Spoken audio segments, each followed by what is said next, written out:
할렐루야. 네, 오예배에 참석하신 우리 모든 사상교회 식구님들 환영합니다. 이 시간 잠깐 기도드리고 예배드리겠습니다. 살아계신 하나님 감사합니다. 이 시간 우리가 오후에 나와 다시 한번 하나님의 얼굴 뵙기를 소원합니다.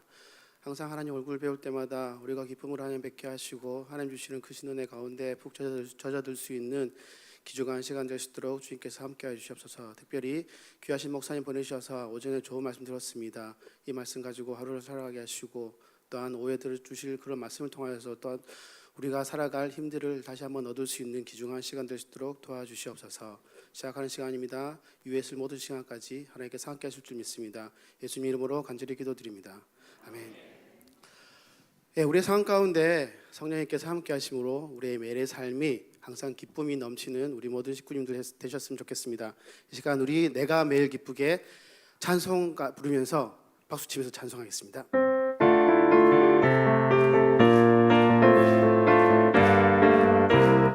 내가 매일 기쁘게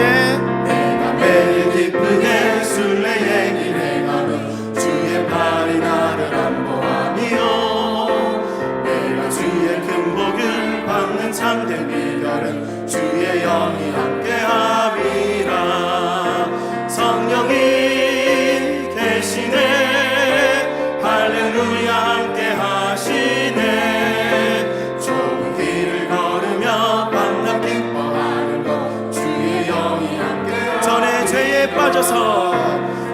죄에 빠져서 평안함이 없을 때 예수 십자가의 공로 힘입어 그 발 아래 엎드려 참된 평화 얻음은 주의 영이 함께하. 성령이 계시네 할렐루야 함께하시네.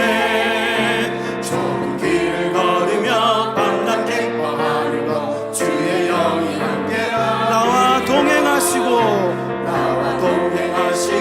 모든 염려하시니 나의 숲의 새와 같이 기쁘다.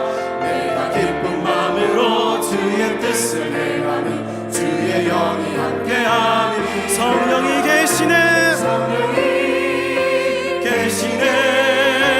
할렐루야 함께하시네. 좁은 길을 걸으며 밤낮 기뻐하는 것 주의 영이 함께함이라. 세상 모든 욕망과 나의 모든 정욕은 십자가에 이미 못을 막았네. 어두운 밤이 지나고 무거운 짐 벗으니 주의 영이 함께함이라. 성령이 계시네 할렐루야 함께하시네. 좁은 길을 걸으며 밤낮 기뻐하는 것 주의 영. 다시 한번 성령이 계시네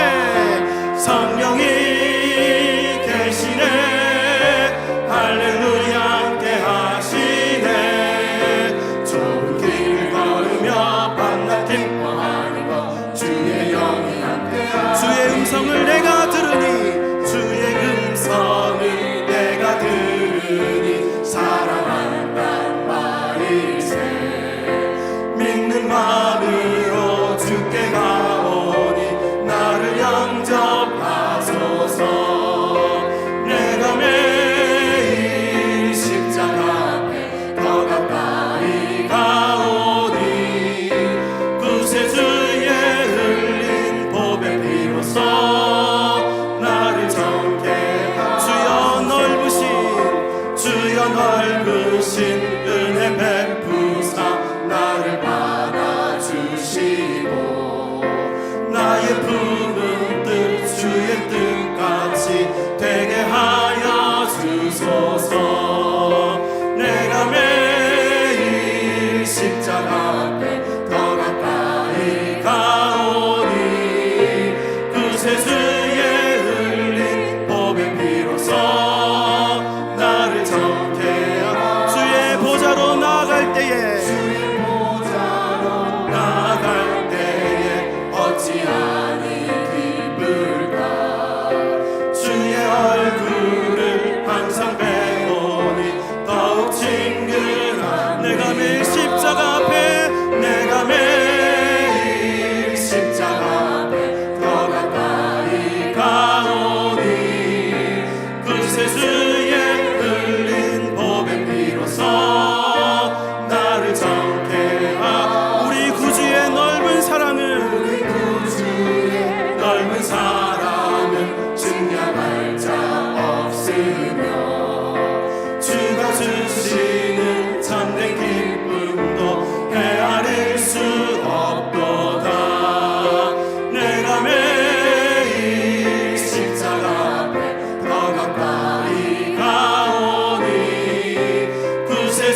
부욕해 하는지 그 사랑 얼마나 크고 놀라운지를 그 사랑 얼마나 나를 감격하게 우리 다시 한 번 더 그 사랑 얼마나 그 사랑 얼마나 아름다운지 그 사랑 얼마나 날 부욕해 하는지 그 사랑 얼마나 크고 놀라운지를 그 사랑 얼마나 나를 감격하게 하는지 다 표현 못해도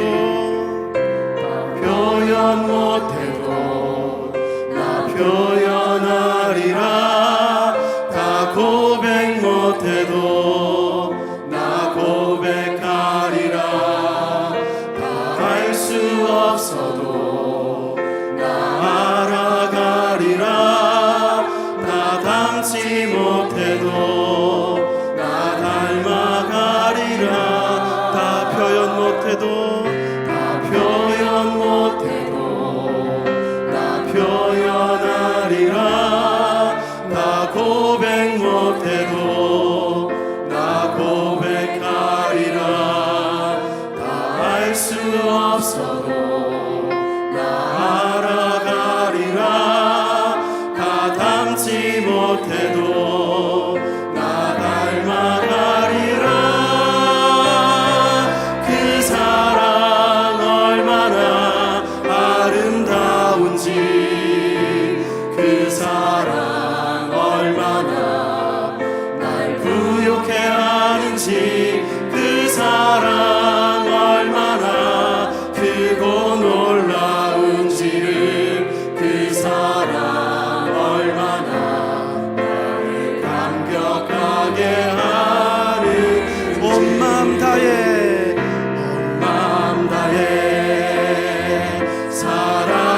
사랑합니다 온 맘 다해 주 알기 원하네 내 모든 삶 당신 것이니 주만 섬기니 우리 마지막으로 고백하겠습니다 온 맘 다해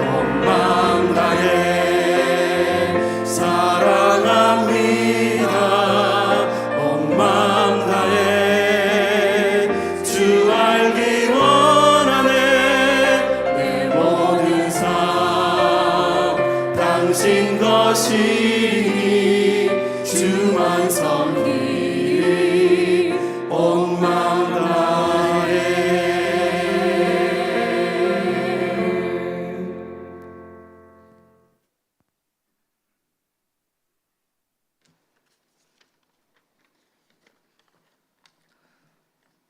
사랑과 은혜가 풍성하신 아버지 하나님, 주님의 보혈의 공로로 저희를 하나님 자녀 삼아 주시고 날마다 주님께 붙들려 소망 가운데 살게 하시니 감사를 드립니다. 이 시간 모든 영광과 존귀와 찬양을 받으시옵소서. 부족한 저희들 각 지체로 부르시고 주님의 몸된 교회를 세워갈 수 있는 은혜를 주셔서 감사합니다. 오늘 재직으로서 저희의 모습을 돌아봅니다. 직분자로 섬기면서 겸손하기보다 저희의 입술과 행실이 다른 이의 마음을 아프게 하고 기도하기보다 내 경험과 방법이 앞섰던 적은 없었는지 돌아봅니다. 온전히 서지 못했던 저희의 모습을 돌아보며 회개하오니 긍휼히 여겨 주옵소서. 하나님 아버지, 이 시간 정직한 영을 새롭게 하시고 겸손한 마음 주셔서 낮은 자세로 서로 섬기며 이름 없이 빛도 없이 봉사하는 모든 재직들 될 수 있도록 성령 하나님 우리의 마음과 생각을 다스려 주옵소서. 교회의 머리 되시는 하나님 아버지, 주의 몸된 사상교회를 이끌어 주옵소서. 하나님의 기쁨이 되고 이 땅에 소망이 되는 교회가 되게 하옵소서. 성령의 매는 줄로 하나가 되어 서로 위로하고 사랑하게 하옵소서. 우리의 자녀들이 신앙의 유산을 잘 이어받아 다음 세대를 이끌어갈 거룩한 주의 일꾼들로 자라나게 하옵소서. 강단에서 선포되는 말씀이 능력이 되게 하셔서 상심한 자들이 고침받고 회복되며 오직 하나님의 이름만 높이는 우리 교회 되게 하옵소서. 오늘 또 세상 민족이 구원을 얻도록 쉬지 않으시는 하나님, 세계 각지에 나가 있는 선교사님들과 가정을 지켜 보호하여 주옵소서.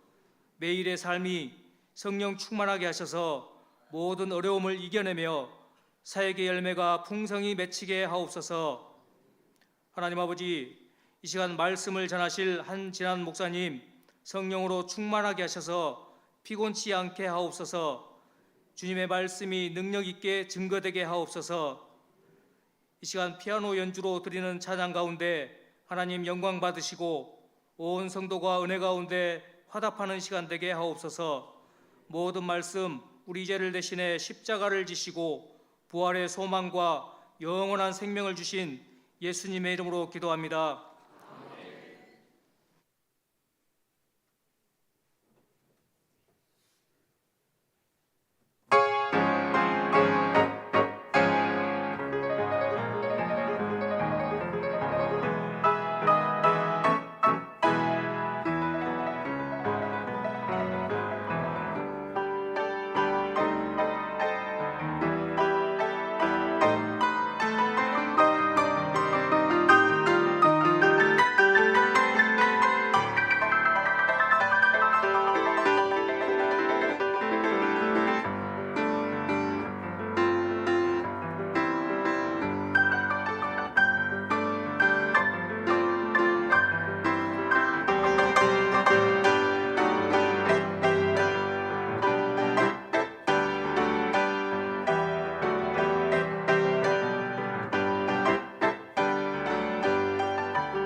자, 2월입니다. 1월이죠. 1월 성경암송 함께 하겠습니다. 지금 제가 배가 부르고 나니까 졸음이 자꾸 이렇게 와서 큰일 났어요. 그래도 목사님 뒤에서 졸면 좀 어떨지 모르겠는데 여러분에게 시험이 될 것 같아서. 그런데 지금 좀 졸음이 오실 것 같아요. 여러분 눈을 보니까. 그죠? 다 같이 손을 한번 털고요. 오늘 재직 세미나입니다. 그죠? 자, 이렇게 한번 손을 올리고, 예, 그 다음에 올리고, 그 다음에 배 한번 딱딱 치십시오. 자, 배 치면서 저하고 같이 합니다. 소리 크게 하는 거예요. 허! 저보다도 적게 해가지고 이렇게. 다시 한번 배 치고. 네. 저보다 적으면 안 됩니다. 허! 누가 큰 거 같습니까, 목사님? 이래 가지고 되겠습니까? 네. 이렇게 이제 한번 좀 깨고 그리고 난 다음에 우리 점심 먹고 나면 식곤증이 이게 나이 들면 더 그런 것 같은 그런 느낌이 드는데 정신 차리고 한번 그렇게 했으면 좋겠습니다. 자, 1월달 성경 함성 시작. 누가복음 5장 37절로 38절 말씀. 새 포도주를 낡은 가죽 부대에 넣는 자가 없나니 만일 그렇게 하면 새 포도주가 부대를 터뜨려 포도주가 쏟아지고 부대도 못 쓰게 되리라. 새 포도주는 새 부대에 넣어야 할 것이니라. 누가복음 5장 37절로 38절 말씀. 아멘. 네, 좀 정신이 차려진 것 같습니다. 저도. 자, 그러면 이제 성경 말씀을 한번 우리가 읽도록 하겠습니다. 누가복음 11장입니다. 누가복음 11장 5절부터 있는 10절의 말씀이죠. 네, 누가복음 11장 5절부터 11절 말씀까지 우리 다 같이 한 목소리로 좀 읽었으면 좋겠습니다. 시작. 또 이르시되 너희 중에 누가 벗이 있는데 그에게 가서 말하기를 벗이여 떡 세 덩이를 내게 구워 달라. 내 벗이 여행 중에 내게 왔으나 내가 먹을 것이 없노라 하면 그가 안에서 대답하여 이르되 나를 괴롭게 하지 말라. 문이 이미 닫혔고 아이들이 나와 함께 침실에 누웠으니 일어나 내게 줄 수가 없노라 하겠느냐. 내가 너에게 말하노니 비록 벗됨으로 인하여서는 일어나서 주지 아니할지라도 그 간청함을 인하여 일어나 그 요구대로 주리라. 내가 또 너에게 이르노니 구하라 그러면 너에게 주실 것이요 찾으라 그러면 찾아낼 것이요 문을 두드리라 그러면 너에게 열릴 것이니 구하는 이마다 받을 것이요 찾는 이는 찾아낼 것이요 두드리는 이에게는 열릴 것이니라. 아멘. 자, 이제 오전에 이어서 우리 한전한 목사님께서 오늘 특별히 재직들을 위한 그런 귀한 말씀인데 이거는 다 해당이 된다고 생각합니다. 우리는 다 은퇴하셔도 평생 재직입니다. 그죠?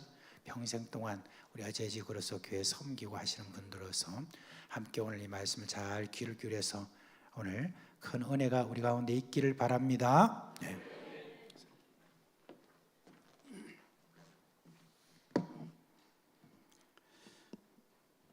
배 두드리는 그게 아주 좋은 것 같습니다.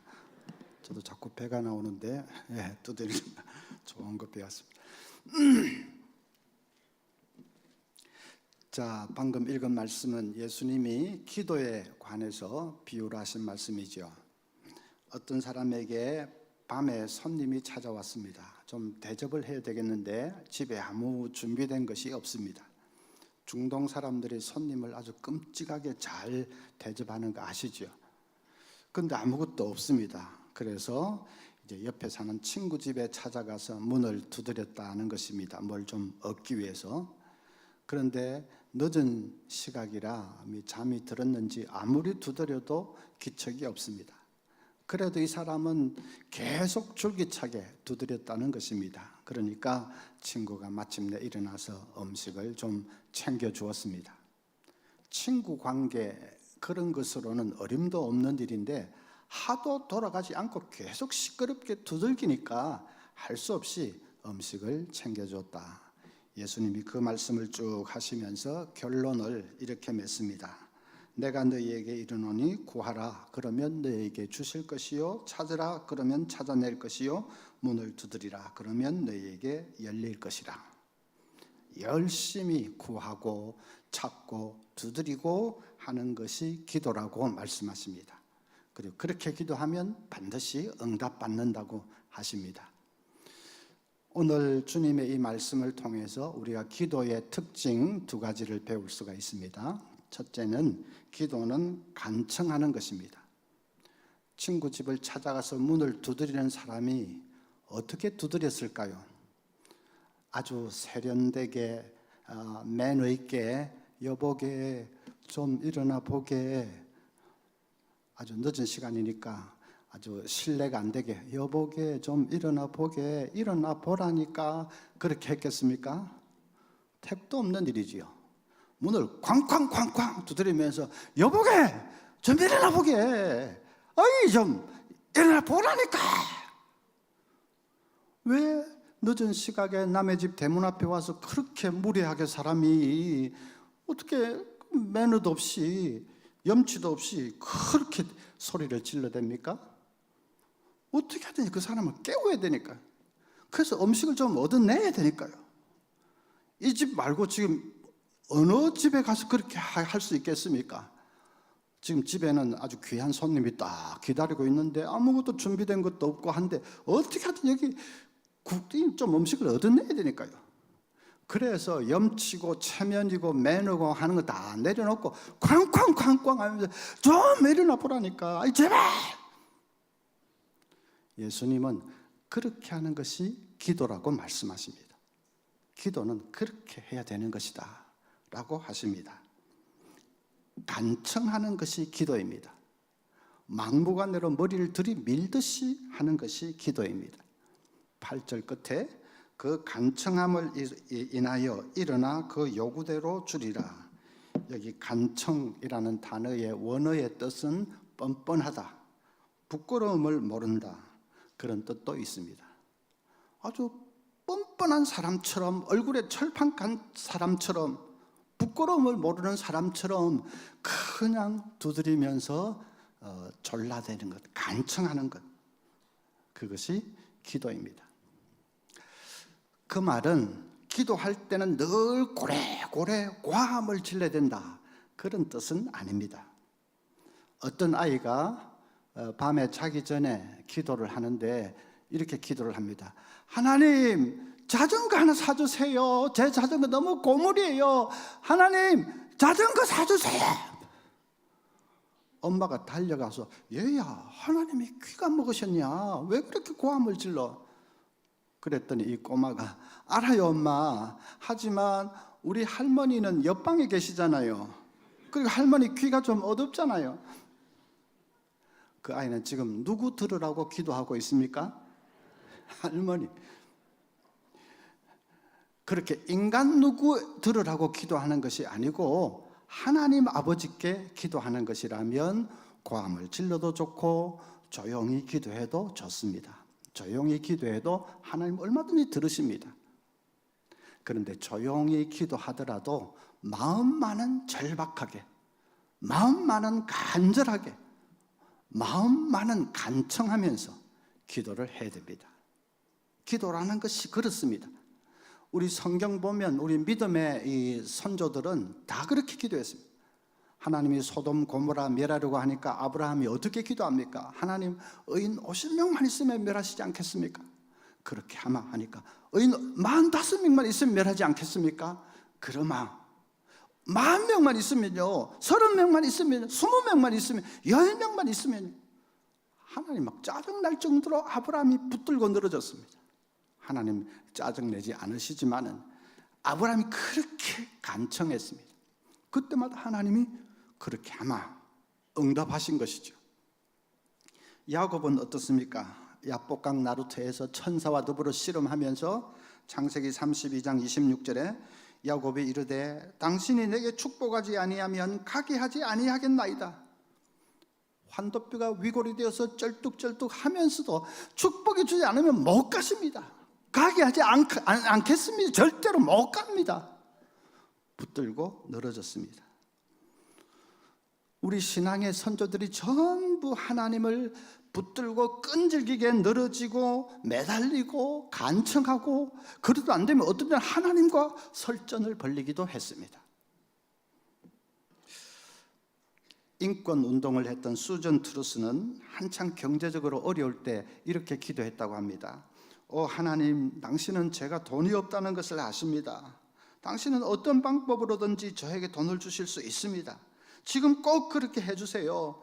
당신이 그렇게 하실 때까지 저는 당신을 조금도 쉬지 못하게 할 거예요. 하나님. 네, 그것이 기도입니다. 들어주실 때까지 하나님을 조금도 쉬지 못하게 하는 것, 계속 징징대면서 시끄럽게 구는 것, 계속 붙들고 늘어지는 것, 그것이 성경이 말하는 기도입니다. 그렇다면 우리는 좀 너무 점잠 빼는 거 아닐까? 기도할 때에 우리는 너무 때로는 막 염치 차리는 듯이 보이기도 하고 점잠 빼고 아버지 앞에서 염치가 무슨 염치고 점잖이 무슨 점잖이, 우리 기도는 너무 얌전한 것이 아닐까? 되면 되고 안 되면 안 되고 그러는 것이 아닐까? 저희 교회에 안수집사님 한 분 계신데 은행에서 아주 고위직에 있었습니다. 우리는 행장까지 바라봤지만은 그건 정치적인 자리인지라 되지는 못하고 그냥 정년 퇴직을 하게 되었습니다. 근데 그런 분은 퇴직해도 금방 또 어느 큰 회사에서 사장으로 모시고 갑니다. 그 회사는 큰 회사인데 몇 년째 경영 악화를 맞아서 이제 막 회사가 법정 관리 넘어간다 어쩐다 할 정도가 됐으니까 이제 이 은행에 고위직에 있었던 집사님을 사장으로 낙하산처럼 이렇게 떨어뜨려서 앉혀놔가지고 회사를 좀 소생을 시켜라, 아마 그런 의미인 것 같습니다. 그랬든 어쨌든 하여튼 뭐 큰 회사에 사장이 됐으니까 우리는 이제 끝났는가 했는데 이야 잘 됐다고 전부 좋아했죠. 그런데 웬걸 1년이 되기 전에 1년 채 되기도 전에 문제가 터졌습니다. 선박 만드는 회사인데 엔진의 그 성능을 테스트한 결과를 조작한 것이 발각이 됐습니다. 보니까 그 해 처음 한 것도 몇 년째 그 짓을 하고 있었습니다. 그러니까 뭐 회사가 잘 될 리가 없는 거지, 그런 식으로 하니까. 문제는 그 터지니까 그 책임을 사장에게 다 뒤집어 씌워버린 것입니다. 실제로 해먹은 실무진, 그 밑에 뭐 임원들, 뭐 이런 책임자들, 이런 사람들이 서로 입을 딱 맞춰가지고 아무것도 모르고 지금 온 지 1년도 채 안 되는 사장에게 책임을 다 뒤집어 씌워버렸어요. 그리고 뭐 어떤 서류들 도장이 최종 도장, 사장 도장이 찍혀 있으니까 또 뭐 어떻게 발도 뺄 수도 없습니다. 결국 검찰에서 징역 7년을 구형을 받았습니다. 경제 뭐 관계로 7년은 센 거지요. 그 정도로 거의 큰 사건이었습니다. 교회가 발칵 뒤집혀졌습니다. 와, 세상에 이럴 수가. 그렇게 믿음 좋고 성실하고 진짜 좋은 집사님 우리가 다 아는데 어떻게 그 밑에 그 사람들이 그런 식으로 할 수가 있냐? 그래가지고 뭐 교육자들은 물론이고 거기 이 구역 식구들 또 중보기도 팀, 사역팀, 하여튼 안수집사 회 뭐 아는 사람들 전부 간절히 기도했습니다. 하나님, 다른 거 다 두고 하나님의 정의와 공의를 바로 세워주셔야 할 거 아닙니까? 아무리 악한 세상이지만은 하나님 살아계신 것을 보여주셔야 할 거 아닙니까? 간절히 기도했어요.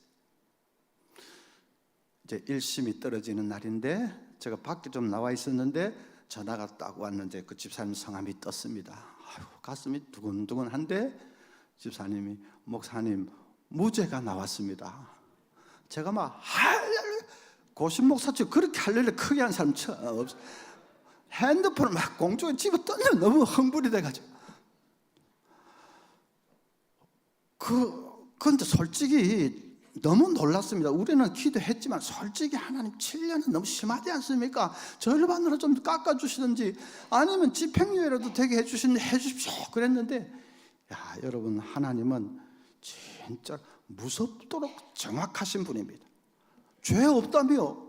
죄 없으면 무죄지. 그게 절반이 무슨 절반이냐? 집행유예가 무슨 집행유예? 죄 없다며? 죄 없으면 무죄지. 그럼 무죄 딱. 항소심에서도 무죄가 됐고 대법원까지는 올라가지도 않고 끝났습니다. 지금도 간청하면서 기도할 때 하나님 그 기도를 들으십니다. 물리치지 않으십니다. 권사님이 저기 오더니 목사님 며느리가 지금 임신 5개월째인데 지금 와서 딸 달라고 기도해도 됩니까? 이렇게 물어봅니다. 5개월이면 뱃속에서 아들이든 딸이든 정해져 이제 있을 텐데 기도한다고 뱃속에 아들이 막 딸로 착 변할 건 아닌 것 같고, 그렇다고 목사가 돼가지고 그런 거는 기도하지 마세요 이래 하기도 좀 그렇고 쉽지 않은 문제입니다. 그게 어려운 이유는 시간 때문입니다. 우리가 살고 있는 시간은 과거, 현재, 미래가 직선으로 쭉 흘러가고 한번 지나간 과거는 돌이킬 수 없고 그렇지요. 그래서 기도하고 있는 임신 5개월째 이거는 현재고 뱃속에 5개월 전에 딱 착살될 때는 과거고 그러니까 현재가 과거를 바꿀 수는 없지 않느냐. 현재가 미래에 혹 영향을 미칠 수 있을지 몰라도 과거를 어떻게 바꿀 수는 없지 않느냐. 그것 때문에 이제 좀 어려운 거지요. 그런데 그건 우리의 시간이고 하나님께는 시간이라는 게 그런 게 아닙니다. 하나님은 과거, 현재, 미래를 한눈에 딱 보고 계시고 또 과거, 현재, 미래에 동시에 계십니다. 시간의 창조주이기 때문에 그렇습니다. 동시에 계십니다. 그래서 지금 임신 5개월 지금 딸 달라고 기도하면 하나님 그 기도를 들으시고 그게 하나님 뜻에 맞으면 하나님은 5개월 전으로 돌아가서 착상될 때 딸이 되게 해주시는 것이고 그 가정이 딸을 낳는다면 그건 임신 5개월 때 드린 기도의 응답으로 딸을 낳는 것입니다. 5개월의 문제가 아닙니다. 내일 출산한다 하는데 오늘 뭐 어떻게 좀 필이 꽂히다 해서 오늘 딸 달라고 기도하면 하나님이 그 기도가 하나님 뜻에 맞으면 하나님은 10달 전으로 돌아가서 착상될 때에 딸이 되겠다 해주시는 것이고 그 가정이 딸을 낳는다면 그거는 해산하기 하루 전에 드린 기도의 응답으로 낳는 것입니다. 왜냐하면 하나님은 과거, 현재, 미래 동시에 계시기 때문에 그렇게 하실 수 있는 거죠. 얼마든지. 그러면 어떤 분은 좀 질문을 합니다. 목사님 말씀대로라면 5살 된 남자아이를 앞에 두고 하나님 이 아이가 여자아이가 되게 해주시오 하면 그 5살 때 아이가 갑자기 눈앞에서 막 여자아이로 착 변합니까? 그거는 이제 제 설명을 잘 못 이해를 한 건데 5살 된 남자아이라는 말은 하나님의 뜻이 분명히 드러난 것입니다. 남자아이다 하고 드러나고도 5년이나 지났지요. 분명히 드러난 것입니다. 그거를 뒤집어 엎으려고 하면 안 되죠. 하나님 뜻이 분명히 눈앞에 드러났는데 그걸 뒤집어 엎으려고 하면 그건 뭡니까? 그건 안 되죠. 임신 5개월째는 아들인지 딸인지 모르기 때문에 모르는 의사들은 알 수 있을지 몰라도 우리는 모르기 때문에 모르는 상황에서는 내가 바라는 것을 기도할 수 있습니다. 그게 기도지요. 종교 개혁자 마르틴 루터도 기도할 때는 일단 너희의 에프론을 넓게 펼쳐라. 앞치마를 넓게 펼치고 원하는 대로 구하라. 그리고 마지막에 진심으로 내 원은 혹 잘못될 수도 있으니까 아버지의 원대로 되기를 원합니다. 진심으로 그렇게 기도하면 되는 것이고 일단은 원하는 대로 구하라. 그게 마르틴 루터 말이 맞죠. 기도가 그런 거니까. 그래서 모르는 상태니까 우리가 기도할 수 있는 것이고 그러면 하나님은 시간을 초월해 계시니까 그 기도가 하나님 뜻에 맞으면 우리가 과거라고 부르는 그런 하나님께는 그게 뭐 아무 경계선이 없습니다. 5개월 전으로 돌아가서 착상될 때 딸이 되게 이렇게 해주시는 것입니다. 핵심은 기도가 그렇게 놀랍다는 것입니다. 그게 핵심이죠. 기도가 그렇게 놀랍다. 기도가 하나님을 움직이는데 뭐 과거, 현재, 미래 하나님은 그 위에 계시니까 그 다 초월해서 하나님 응답해 주실 수 있다는 것이 그게 놀라운 것입니다. 그래서 종교개혁자 존 칼빈도 말하기를 기도를 통해 우리의 목소리가 하나님께 용납된다는 사실보다 우리를 더 흥분시키는 것은 없다. 진짜 우리 이 작은 목소리가 그 창조주 하나님의 귀에 지금 들리고 있다는 것을 생각하면 흥분되지 않습니까? 흥분됩니다. 저희 교회에 결혼한 지 7년 됐는데 자식이 없던 그런 젊은 가정이 있었는데 제 설교를 듣고는 부부가 언언을 했습니다. 우리 기도 새로 시작하자. 그동안 포기하고 있었는데 안 되겠다. 목사님 말씀 들어보니 우리 기도 새로 시작하자. 부부가 기도를 새로 시작했습니다. 1년이 안 가서 딱 잉태가 됐습니다. 어떤 사람이 무신론자가 영국의 윌리엄 템플 대주교를 찾아가서 12조로 이렇게 질문을 했다고 합니다. 기도하면 응답이 된다고요? 그건 응답이 아니라 우연의 일치겠지요. 대주교가 이렇게 답을 해 주었습니다. 당신처럼 그렇게 생각할 수도 있겠지요. 그러나 분명한 것은 기도하면 우연한 일들이 자꾸 일어난다는 말입니다. 일어난다는 사실입니다. 기도하지 않으면 아무 일도 일어나지 않지만요. 당신은 뭐 무신론자고 불신자고 하니까 기도의 응답이라는 것이 어디 있느냐? 그 우연의 일치지. 뭐 당신은 그렇게 생각할 수도 있겠다. 그런데 희한한 것은 기도하면 당신이 우연의 일치라고 말하는 그 우연이 자꾸만 일어난다는 거야. 기도하지 않으면 아무 일도 일어나지 않지만은. 여러분, 그때 그 우연의 일치가 아니지요. 하나님의 응답입니다. 간청할 때 하나님 응답해 주십니다. 그 다음 두 번째는 기도는 인내하는 것입니다. 친구 집을 찾아가서 밤에 문을 두드리는데 아무리 두드려도 기척이 없습니다. 뭐 당연하죠. 너무 늦은 시간에 이미 잠자리에 들었습니다. 그러니까 한참 두드리다가 순간 낙심이 탁 됐을 겁니다. 내가 지금 무리하는 거야. 지금 다 잠자리 들었는데 아이고 돌아갈까 하는 생각이 들었을 겁니다. 근데 돌아가면 어떻게 합니까? 손님은 또 기다리고 있는데 뭐 준비된 거 없고 돌아가면 어떻게 하면? 안 돼. 돌아갈 수 없어. 다시 두드리는데 안에서 불이 착 켜지면서 그냥 누구요? 소리가 들립니다. 이제 산 거죠. 기도도 마찬가지입니다. 아무리 기도하는데 하늘의 창은 불 꺼진 창처럼 깜깜한 것만 같고 하나님은 미동도 않으시는 것 같고 그래서 낙심이 될 때가 있습니다. 여러분도 그런 경험 이미 하셨을 겁니다. 그냥 기도라는 게 별게 있겠나? 그냥 포기해버릴까? 그런 생각이 들 때가 있습니다. 그럴 때 오늘 재직 세미나 오늘 듣는 이 말씀의 제목을 딱 올리셔야 됩니다. 다 같이 시작. 또 절반밖에 정신 안 차리고 있는. 다시 한번 시작. 100%입니다. 예. 한 번 더 두드려 보라. 그 한 번 더가 여러분의 운명을 바꿀 수도 있습니다. 그래서 기도할 때 인내로 기도해야 되는데 우리 한국 사람들 인내심 부족한 게 사실이죠. 어떤 집사님이 이렇게 기도했다고 합니다. 하나님, 제가 인내심이 참 부족합니다. 저에게 인내심을 주시옵소서. 지금 당장 주시옵소서. 자, 이런 의문이 드실 수 있습니다. 하나님이 좀 빨리빨리 응답해 주면 어디가 덧나나? 왜 하나님 질질 응답을 끄시면서 우리한테만 인내하라고 하시고 왜 그러시냐? 그런 질문이 생길 수도 있는데 다니엘서 10장을 보면 다니엘이 큰 전쟁에 대한 환상을 보았습니다.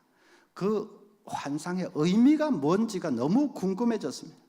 그래서 의미를 깨닫게 해달라고 간절히 기도하는데 아무 응답이 없습니다. 다니엘의 마음이 너무 슬프고 답답해졌습니다. 3주 지났는데 온몸에서 빛이 나는 천사가 나타나서 하는 말이 3주 전에 다니엘이 기도할 때 응답해 주려고 길을 나섰다는 것입니다. 그런데 도중에 바사국 왕이 막아서 지체가 되었다. 바사국 왕은 거기서는 사탄의 세력을 가리킵니다. 그래서 싸움이 벌어지면서 지체가 되고 있는데 마침내 천사장 미가엘이 등장해서 도와주어서 이제 물리치고 왔다고 하면서 다니엘이 기도한 그 전쟁의 환상의 의미, 그거를 쭉 설명을 해 주었습니다. 그런데 다니엘은 그 의미는 뭐 귀에 들어오지도 않고 천사가 처음 한 말 때문에 충격을 받았습니다. 자기는 그런 환상 보고 어떤 의미에서 좀 무심코 의미를 깨닫게 해달라고 기도를 했는데 자기 기도 때문에 천상에서는 복잡한 일이 벌어지고 있었던 것입니다. 천사가 출동을 하고 악의 세력이 막아서고 그 사이에서 막 전투가 벌어지고 천사장까지 막 동원이 되고 그런 일이 자기 기도 때문에 그런 일이 벌어졌던 것입니다. 자기는 좀 무심코 기도했는데 자기 기도 때문에 기도를 응답해 주려고 하나님은 하늘에서 여러 가지 일들을 하고 계셨습니다. 다니엘은 놀랐죠. 와, 내 기도를 하는 게 그런 건가 하고 놀랐습니다. 우리도 마찬가지입니다. 기도하면 일단 하나님 바로 들으십니다. 우리 기도가 뭐 하나님께 상달되는데 시간이 많이 걸리겠습니까? 아닙니다. 바로 들으십니다. 그런데 하나님이 응답을 해주시려고 하면 하나님 편에서 여러 가지 해야 될 일이 있을 수 있습니다. 왜냐하면 그 기도가 응답되기 위해서는 거기에 얽혀있는 다른 일들을 좀 조정을 해야 될 수도 있고, 또 거기에 관계되어 있는 다른 사람을 먼저 좀 변화시켜야 될 수도 있고, 그렇지 않겠습니까? 세상 일이라는 게 다 서로 얽히고 설키고 다 관계가 되어 있는데, 나는 내 기도 해놓고는 요게 응답되는지 그것만 딱 생각하지만은 하나님은 하늘에서 내려다볼 때에 그 기도가 응답되기 위해서는 거기 먼저 관계되어 있는 이 장애물을 먼저 좀 치우는 작업이 필요할 수도 있고, 그 관계되는 다른 사람을 좀 변화시키게 될 수도 있고, 그렇지 않겠습니까? 하나님이 그래서 응답해 주시려고 그런 관계되어 있는 일들과 사람들, 이런 거를 하나님이 다루고 계시는 것입니다. 그 퍼즐 조각들이 다 딱 꽤 맞춰지고 교통적이 다 되면 이제 응답이 딱 나타나는 것이죠. 그래서 그런 일들을 하느라고 시간이 걸리는 것이지, 하나님이 일부러 우리 인내심 테스트하기 위해서 시간을 일부러 질질 끄는 것이 아닙니다. 응답해 주려고 하나님이 관계된 일들을 지금 다루고 계시는 것입니다.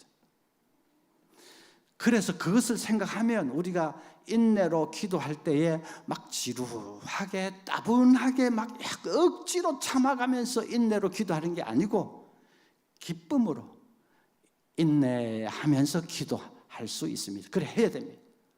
하나님이 지금 일하고 계시는 것을 믿고, 하나님 내 기도 들으시고 지금 일하고 계시는 것을 믿고 기쁨으로 인내할 수 있어야 됩니다.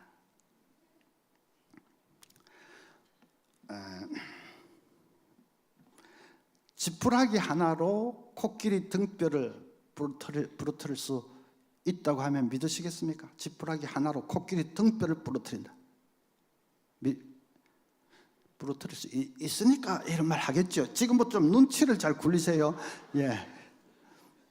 지푸라기를 코끼리 등에 올리고 또 하나를 올리고 또 쌓고 또 쌓고 계속 하면 아무리 이 거대한 코끼리라도 언젠가는 감당할 수 없는 시점이 올 것입니다.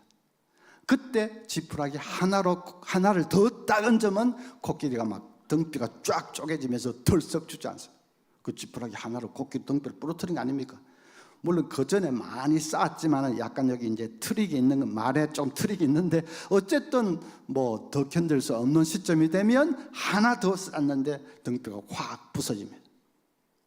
그 더 견딜 수 없는 시점, 그것을 임계점이라고 합니다. 임계점에 딱 도달하면 지푸라기 하나 더 쌓는데 코끼리 등뼈가 쫙 쪼개지면서 주저앉습니다.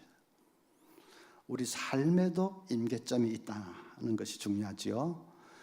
해리포터를 써서 영국 여왕보다 더 부자가 된 작가 조앤 롤링, 그 조앤 롤링은 해리포터를 순적하게 출판한 것이 아닙니다. 모두 12군데 출판사에, 장로님 책 하시는데 12군데 출판사에서 거절을 당했습니다. 그도 그럴 것이 어떤 이름도 없는 무명의 아줌마가 아기를 유모차에 태우고 끌고 와가지고 원고 묵시 내밀면서 책으로 좀 내주시 하는데, 어느 출판사에서 그걸 받아서 책으로 내겠습니까? 그래 전부 안 된다, 안 된다, 안 된다.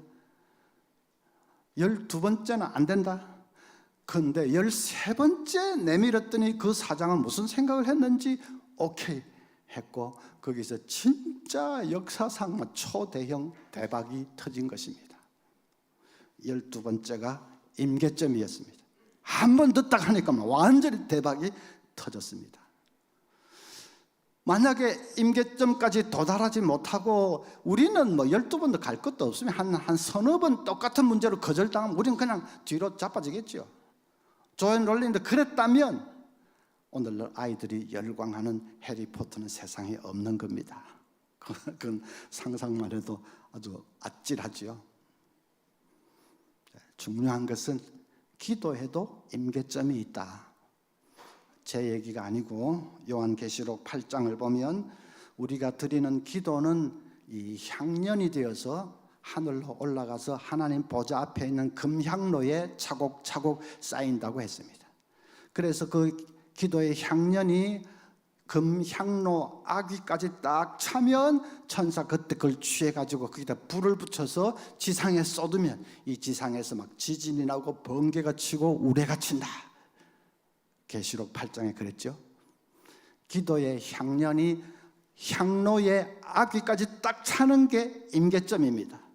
임계점에 도달하면 천사가 취해서 불을 붙여서 쏟으면 지진이 나고, 그 말은 뭐 놀라운 기도의 응답이 나타난다는 말이죠. 지축을 쪼개면서 기적의 역사가 나타나고 그냥 귀신이 소리치면서 도망치고 병마가 떠나가고 하는 기적의 응답의 역사가 나타난다. 그런 말이죠. 임계점에 도달하면. 그러니까 임계점에 도달해서 응답이 나타날 때는 순식간에 나타납니다. 인내하면서 기도하는 것은 1년도 기도하고 10년도 기도하고 20년도 기도하겠지만은 인내로, 막상 이제 임계점에 딱 도달해서 응답이 나타날 때는 순식간에 나타납니다. 그렇게도 안 되던 사업이 어느 날 갑자기 확 펴입니다. 도로가 난다더라 뭐 어쩐다 하는 갑자기 확 펴이는 사람 보지 않습니까? 평생 예수 안 믿던 남편이 갑자기 다음 일요일부터 교회 갈게, 다음 일요일부터 교회 간답니다. 그럼 다 끝난 거 아닙니까? 기도 물론 인내로 할 때는 막 계속 했겠지요. 그런데 응답이 나타날 때는 순식간에 나타납니다. 그렇게도 자녀 결혼을 못 시켜서 애를 태우던 가정인데 어느 날 딸이 막 시커먼 모습이 하나 뚝 데려와가지고 결혼하겠다고 갑자기.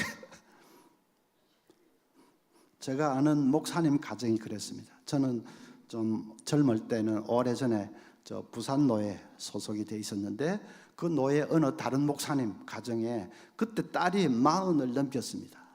그때 40 넘겼으면 거의 포기 상태입니다. 근데 미국 청년 하나가 배낭을 울려매고 세계 일주 무전여행을 다니다가 부산역에 떨어졌는데, 이 친구가 그때 핸드폰도 없고 하던 시대인데 그냥 그 공중전화 부스로 가가지고 옐로우 페이지 그 전화번호 책을 뒤적뒤적 하다가 아무데나 손을 짚어가지고 전화를 했는데 그게 목사님 댁이었고 목사님 딸이 전화를 받았습니다. 제가 부산역이라는 데 당도했는데 여기는 아는 사람도 없고 아는 데도 없고 뭐 그래서 신뢰를 무릅쓰고 아무데나 전화를 했습니다. 딸이 그러면 제가 한 3일 정도 마침 시간이 있으니까 제가 안내를 해드리겠습니다. 그래가지고 3일 돌아다니다가 눈이 딱 맞아가지고 그냥 결혼했잖아요. 그 40 넘긴 그 딸이. 응답이 나타날 때 진짜 순식간에 나타나요.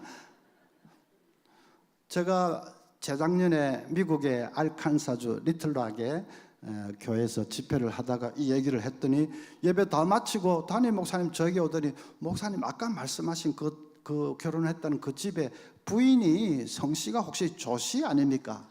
그럼 맞다. 그 했더니 그 들으면서 혹시 그 집 얘기를 하는 게 아닌가 싶었는데 역시 맞군요. 야, 목사님 그 집이 여기서 1시간 떨어진 데 삽니다.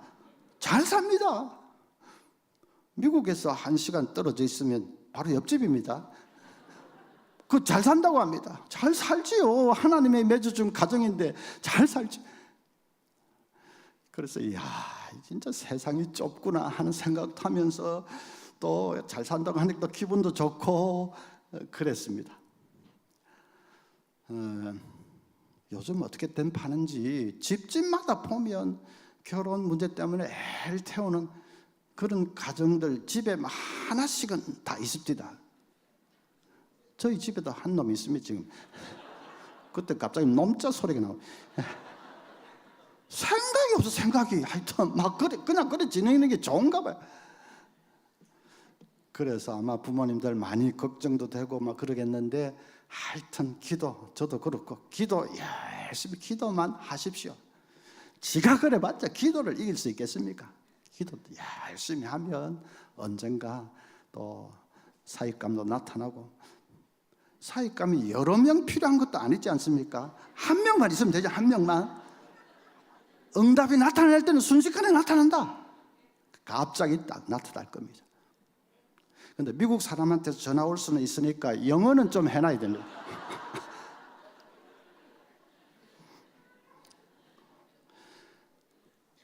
제가 목회하고 몇 년 만에 이제 분당에 이찬수 목사님 모시고 집회를 한 적이 있습니다.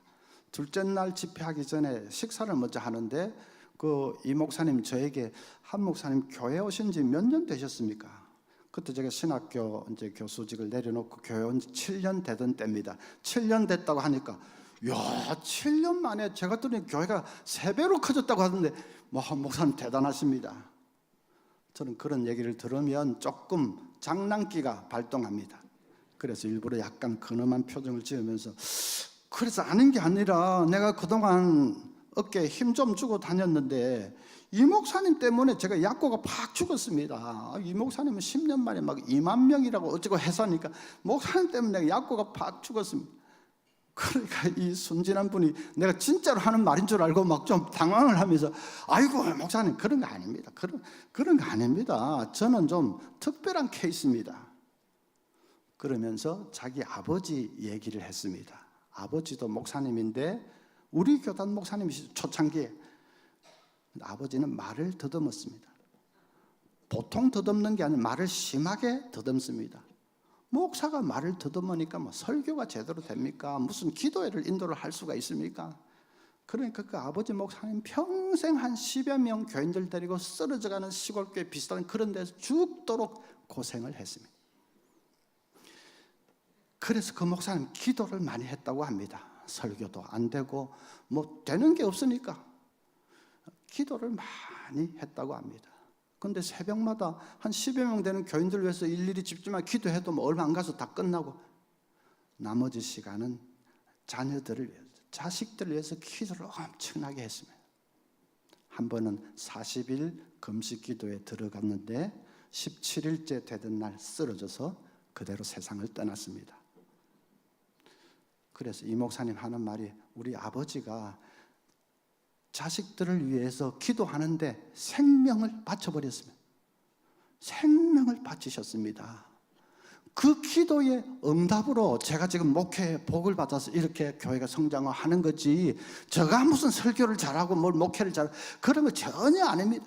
순전히 아버지 기도의 응답입니다. 그 목사님은 그런 얘기를 아마 이곳저곳에 했겠죠. 저한테 좀 담담하게 그냥 이렇게 얘기를 하는데 듣는 제가 눈물이 왈칵 쏟아졌습니다. 그 아버지 얼굴도 한 번 못 봤고 하지만은 생각을 해보니까 자녀들을 위해서 얼마나 기도했을까. 나 때문에 고생하는 이 자식들 하나님 책임져 주십시오. 하나님이 그 앞길을 인도해 주십시오 하고 얼마나 차라리 내 생명 가지고 가시든지 얼마나 간절히 기도했을까 생각하니까 저도 뭐 아버지고 하니까 그런지 진짜 눈물이 났습니다. 여러분, 기도의 응답이라는 것은 내 때에 나타나지 않으면 내 자식의 때에도 나타날 수 있습니다. 내 자식의 때라도 나타날 수 있습니다. 말씀했지 않습니까? 여호와를 사랑하고 그 계명을 지키는 자에게는 천대까지 은혜를 베푸시느니라. 그대로. 그래서 인내로 우리가 기도한다는 것은 그거는 뭐 꼭 내 때가 아닐 수도 있습니다. 그래도 인내로.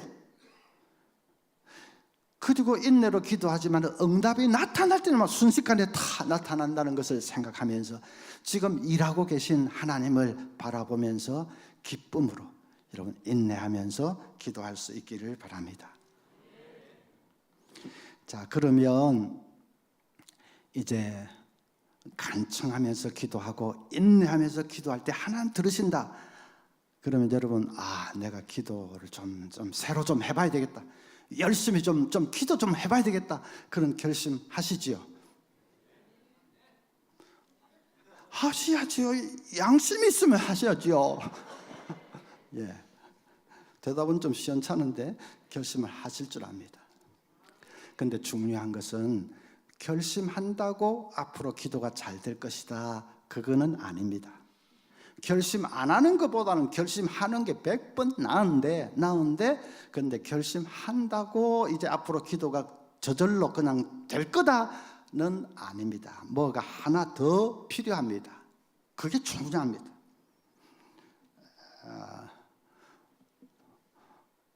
제가 아주 옛날에 제가 대학생 때, 그때는 이제 서울에서 생존하기 위해서는 아르바이트를 늘 해야 됐습니다. 근데 남의 집에 들어가서 먹고 자고 하면서 학생을 가르치는, 그 입주해서 가르치는 가정교사를 많이 했습니다. 그렇게 하면 하숙비도 이제 세이브 될 수 있으니까.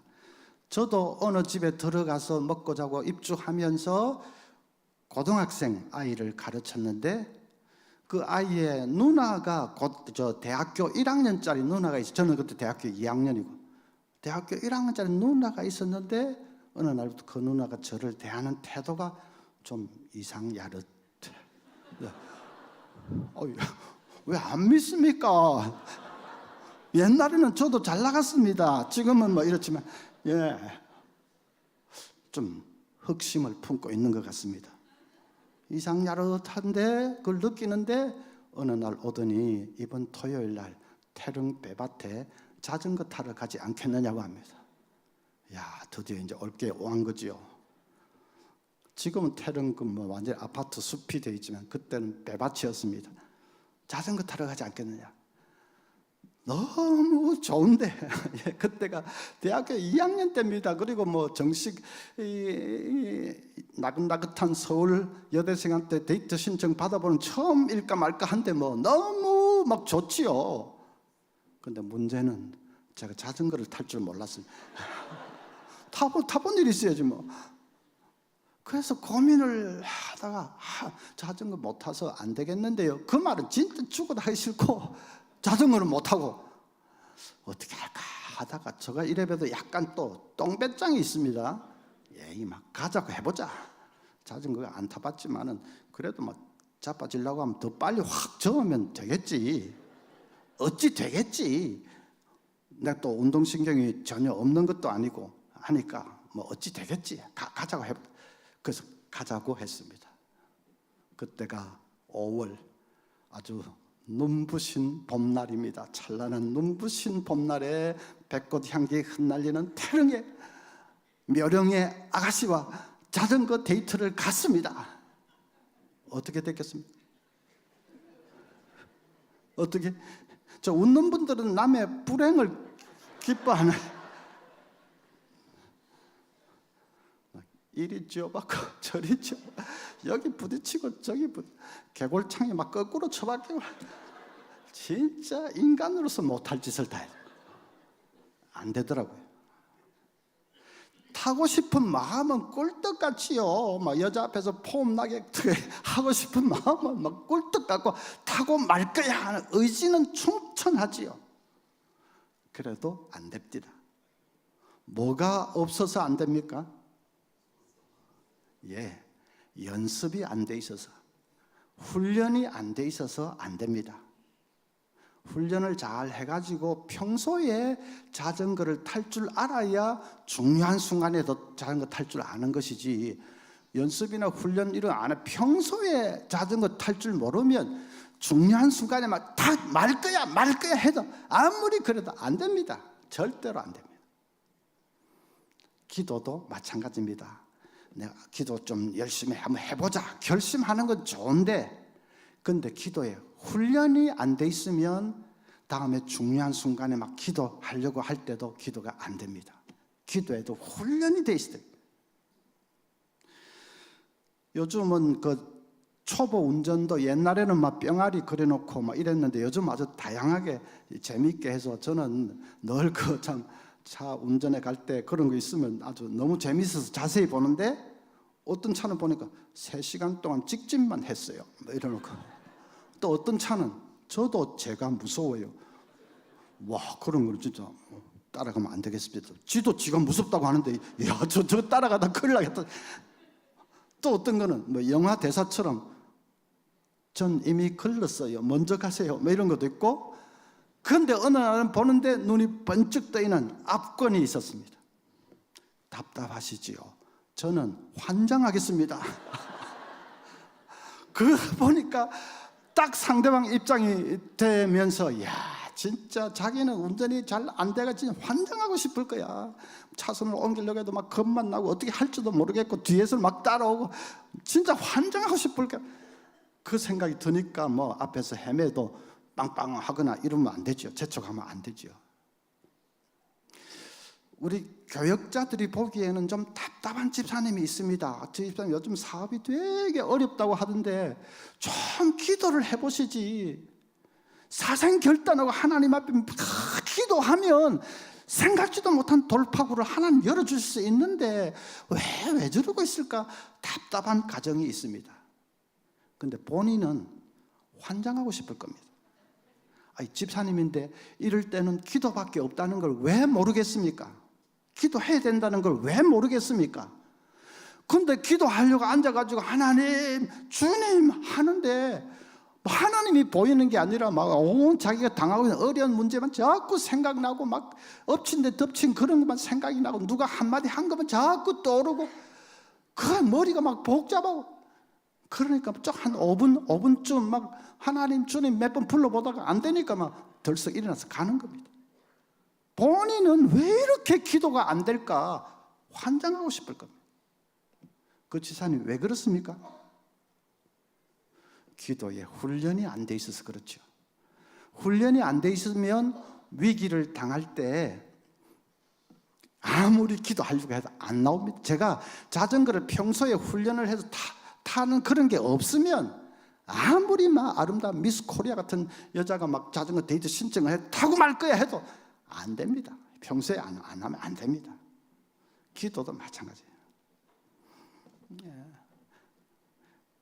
저는 우리 사상교회 성도님들이 앞으로 참 순풍에 돛단 듯이 늘 순적하고 형통한 삶을 살기를 진심으로 바랍니다. 그런데 인생이라는 것이 그렇게 녹록지가 않습니다. 원치 않는 시련의 비바람을 우리 인생이 만날 때가 많습니다. 이 악한 세상이기 때문에, 모순과 부조리가 가득한 세상이기 때문에 원치 않는 시련과 비바람을 만날 때가 있습니다. 병원에 가서 검사 한번 해보려고 했는데 의사가 아멘해요. 그럴 수가 있습니다. 그때 이제 기도밖에 없다고 기도하려고 해도 평소에 훈련이 안 돼 있으면 안 됩니다. 그러면 기도의 훈련을 어떻게 하라는 말이냐? 새벽 기도입니다.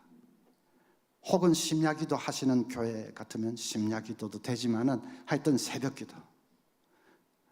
어떤 집사님 이제 해도 바뀌고 했는데 새벽 기도 좀 나오시죠 하면 아이고 저희 가정은 하나님 은혜로 크게 절박한 기도 제목이 없고 잘 지내고 있습니다. 새벽에는 막 절박한 기도 제목만 있는 사람만 나와서 기도하는 걸로 알고 있는데 그게 아닙니다. 새벽 기도는 기도의 훈련을 쌓는, 문제가 있든 없든 기도의 훈련을 쌓는 시간입니다. 그 훈련을 차곡차곡 쌓아놔야 다음에 암입니다. 어쩝니다. 위기를 당할 때 그때 기도로 이길 수가 있습니다. 그 훈련이 안 돼 있으면 다음에 아무리 위기를 당해서 기도하려고 해도 기도가 안 됩니다. 그래서 여러분, 앞으로 내 인생에 위기라는 거 없다. 나는 평생 형통하게 살 자신이 있다 하시면 새벽에 기도의 훈련을 안 하셔도 됩니다. 근데 인생이라는 것이 그런 게 앞으로 어찌 될지 혹시 아냐.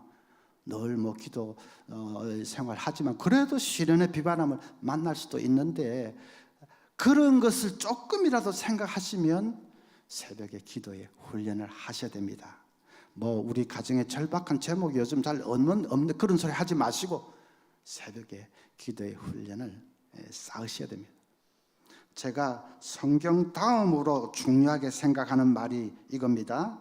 챔피언은 링에서 태어나지 않는다. 링에서는 다만 인정받을 뿐이다. 권투 챔피언이 링에서 태어나지 않으면 어디서 태어난다는 말입니까? 이제 눈치로 때려잡을 수 있는데 어디서 태어난다는 말이죠?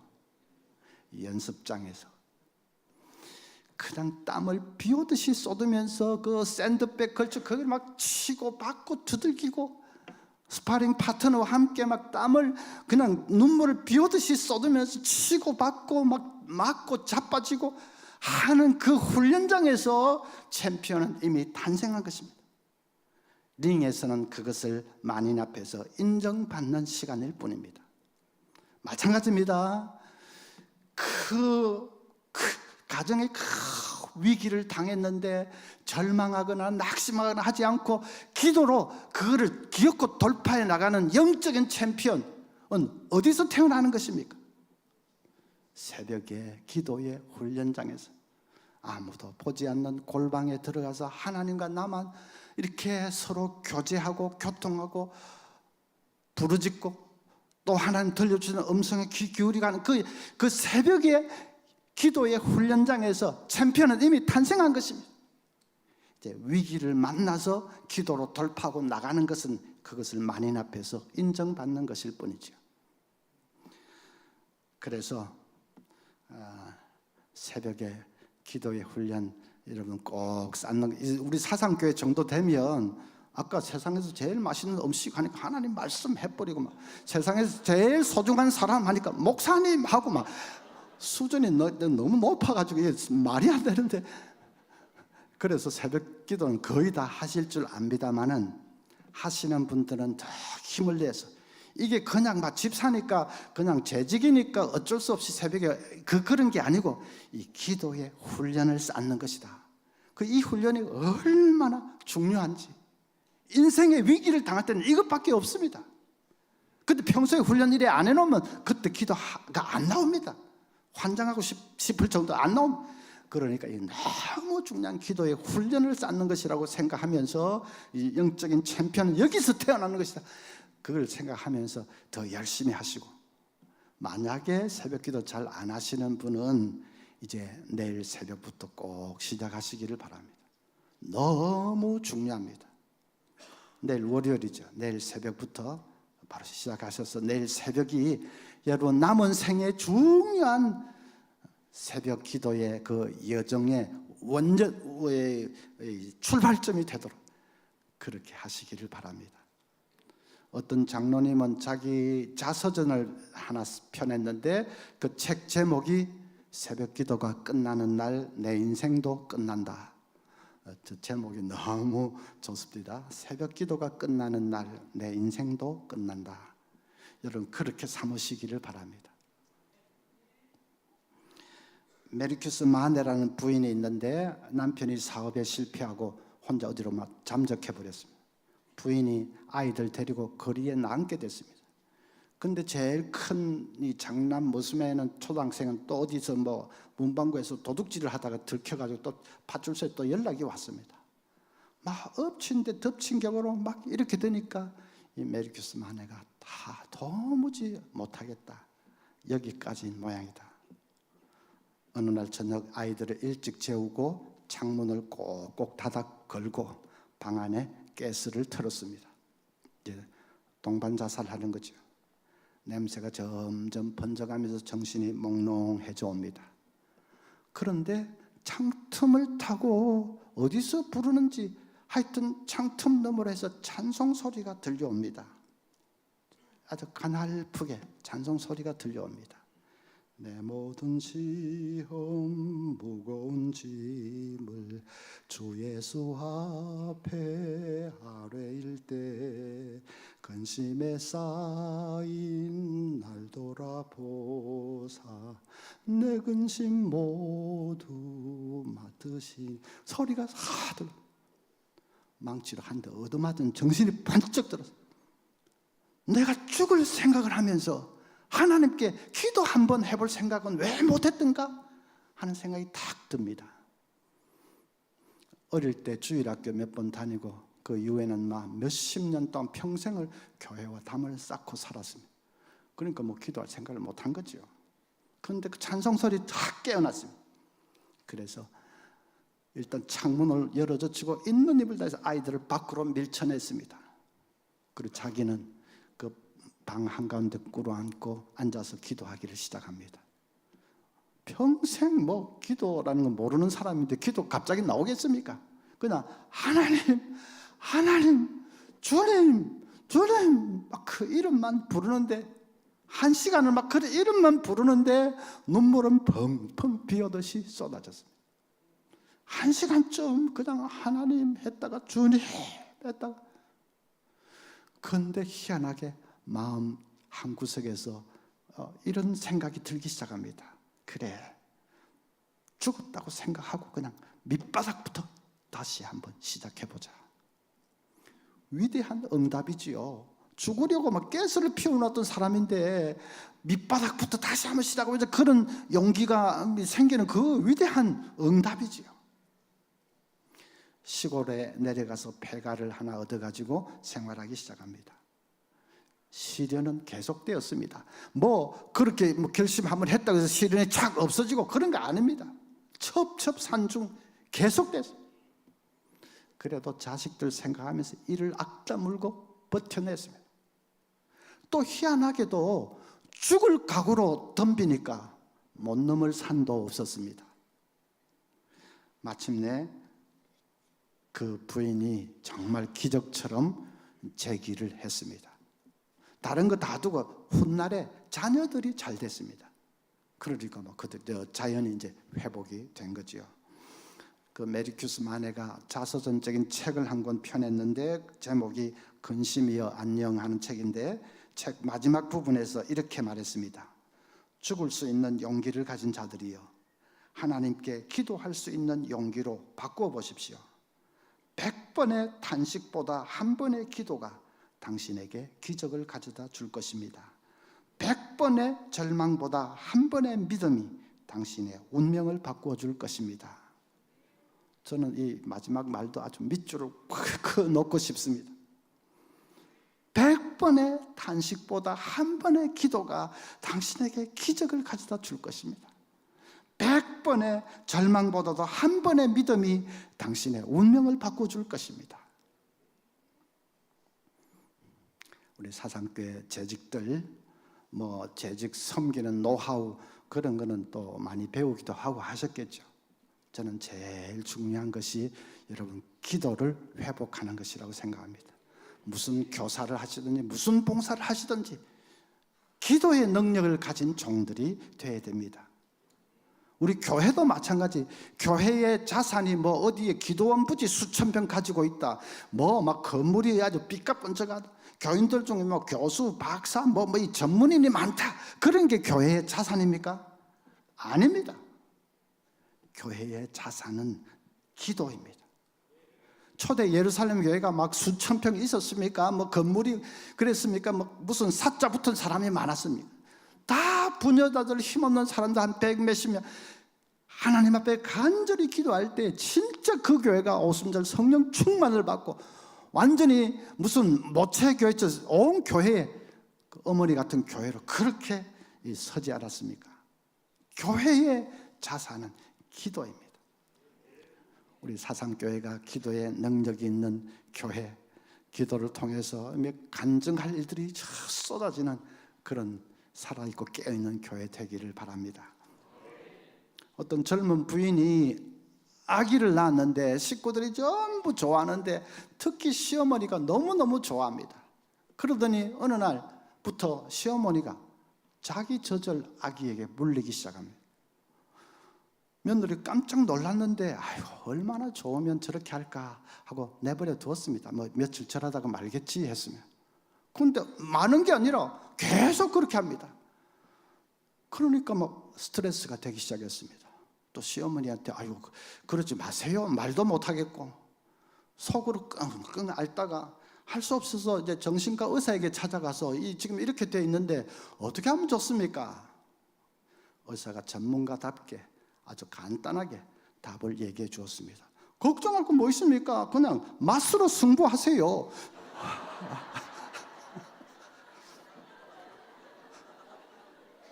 진짜 명답 아닙니까? 맛만 있으면 끝납니다. 얼마 안 가서 끝납니다. 기도도, 교회도 맛이 있는 교회가 돼야 됩니다. 그러면 어디 구석에 있어도 그 걱정할 거 없고 맛이 있는 교회 생활이 맛이 있고 신앙 생활이 맛이 있는, 그리고 이 성도들끼리 서로 이 관계가 맛이 있는 교회. 어떤 교회가 그런 교회입니까? 기도의 능력이, 기도에 깨어있는, 엉뚱 소리 하지 마시고 기도에 깨어있는 교회. 기도를 통해서 하나님, 살아있는 하나님을 만나고 기도의 응답이 나타나고 간증할 것이 쏟아지고 기도가 살아있는 교회. 그리고 낮에 말씀드린 대로 서로 감사합니다, 사랑합니다, 고맙습니다, 사랑이 넘치고 감사가 넘치고 하는 교회, 그런 공동체, 그게 맛있는 교회죠. 앞으로 이제 기반은 우리 이 목사님 목회하면서 기반은 다 마련됐습니다. 앞으로 또 새 목사님 오시면 이제 그 기반 위에 진짜 여러분 맛있는 교회로 잘 세워 가실 수 있기를 바랍니다. 그러면 더 이상 없습니다. 예, 한번 기도하겠습니다. 하나님 아버지, 이 오후 시간에는 우리 사랑하는 재직들이 모여서 머리를 맞대며 어떻게 잘 봉사할 수 있을지를 생각했습니다. 가장 기본인 이 기도 생활에 대해서 말씀을 나누었습니다. 사랑하는 종들이 기도에 깨어있게 하시고 기도의 깊은 자리에 이를 수 있도록, 기도의 능력을 체험하는 교인들, 집사님들 될 수 있도록 성령님 함께해 주시옵소서. 우리 사랑교회가 기도에 깨어있는 교회 되게 하시고 사랑과 감사와 기쁨이 넘치는 교회가 되어서 향기가 온 주변에 퍼져나가게 하셔서 많은 불신자들이 사모하며 이 전을 향해 달려나올 수 있도록 하나님 앞으로 이 교회를 들어서 아름답고 놀랍게 사용해 주시옵소서. 예수님 이름으로 기도하옵나이다. 아멘.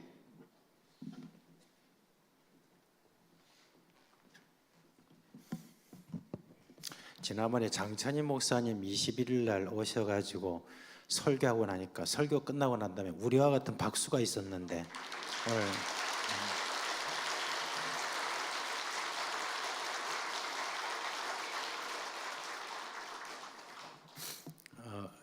지난번보다 좀 길게 하셨습니다.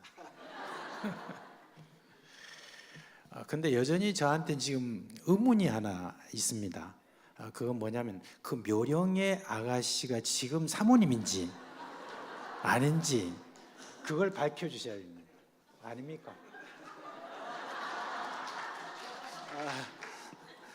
제가 너무 창피해서 그 집은 한 달 만에 나와버렸습니다.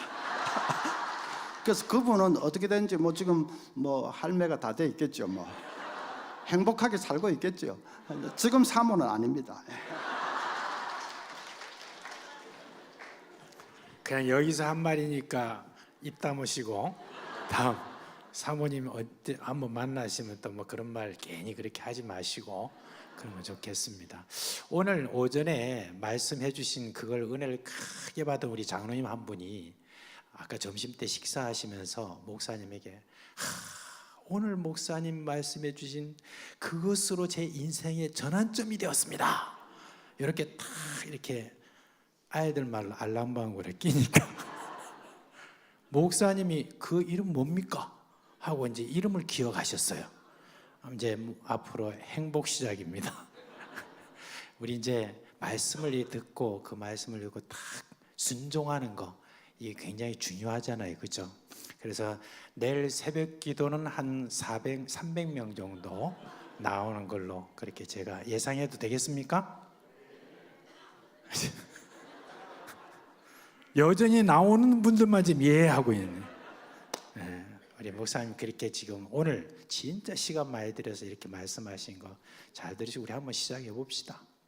시작해서 또 이렇게 함께 정말 오늘 정말 우리가 올해 지금 새 포도주는 새 부대라고 했는데 맛있는 교회 이거 하나 더 붙여서 그렇게 우리가 좀 마음에 좀 다짐하면 참 좋겠다. 제가 오늘 저녁에 전화해가지고 장찬희 목사님한테 맛있는 교회 해야 된대 이렇게 했는데 한번 이야기를 한번 하겠습니다. 자, 우리 찬송가 몇 장인지 지금 제가 갑자기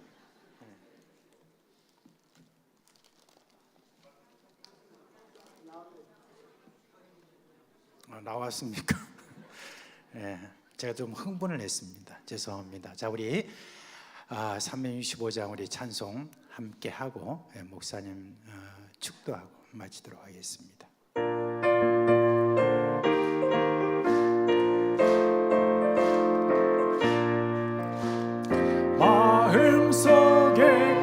믿는 사람 주 예수 앞에 달려라. 슬픈 마음 있을 때에라도 주 예수께 아뢰라.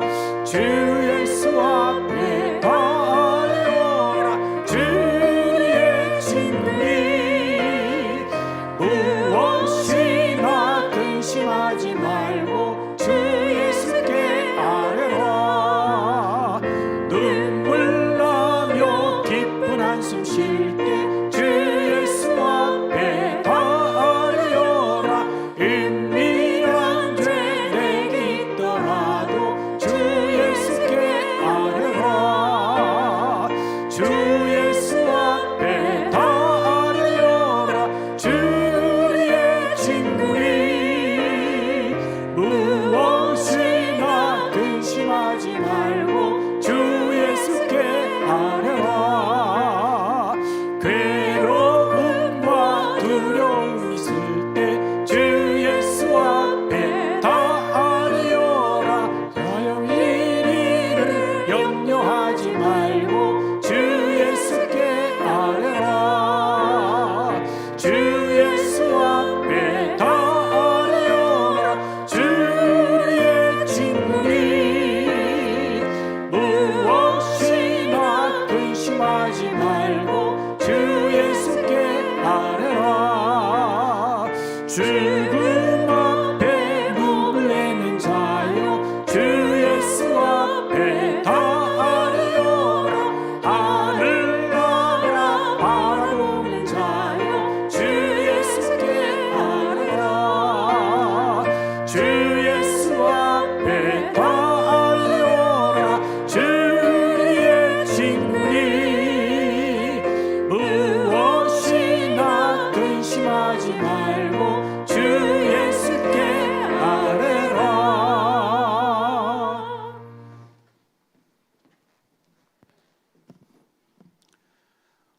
우리 구주 예수 그리스도의 은혜와 하나님 아버지의 크신 사랑과 성령의 교통하심이 사랑하는 사상교회 성도들 머리 위에 지금부터 영원토록 함께 있을지어다. 아멘.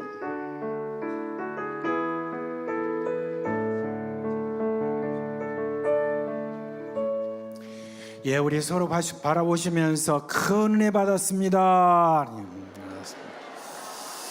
주 예수 안에서 평안하시길 바랍니다. 네.